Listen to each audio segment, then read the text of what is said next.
વડોદરા મહાનગરપાલિકા જે આટલા મહિનાથી ઘોર નિંદ્રામાં સૂઈ રહેલું, સારી બાબત છે કે કામગીરી ચાલુ કરી છે. એનાથી ઇસ્યુ નથી, પણ કામગીરી ચાલુ કરતાં પહેલાં પ્રી પ્લાનિંગ હોવું જોઈએ કે યોગ્ય વૈકલ્પિક રસ્તો હોવો જોઈએ, ટ્રાફિક શાખા જોડે સંકલનમાં હોવું જોઈએ. આ સિંગલ પટ્ટી રોડ છે, આમને સામે એક્સિડન્ટ થશે એનો જવાબદાર વડોદરા મહાનગરપાલિકા હોય, વોર્ડ ઓફિસર હોય, એન્જિનિયર હોય અને કોન્ટ્રાક્ટર હોય. કારણ કે આ એવી સિચ્યુએશન ઊભી થશે કે 5 થી 7ના ગાળામાં ફૂલ ટ્રાફિક જામ થશે.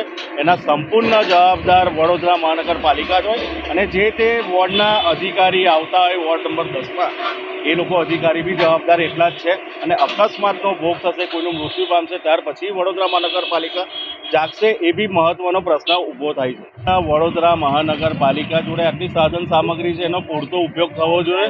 કારણ કે આ લોકોનો અકસ્માત થશે, લોકોની જાન જશે, એમનું કંઈ જવાનું, કોઈનું ફેમિલી આખું બરબાદ થઈ જશે, એ મોટો પ્રશ્ન છે.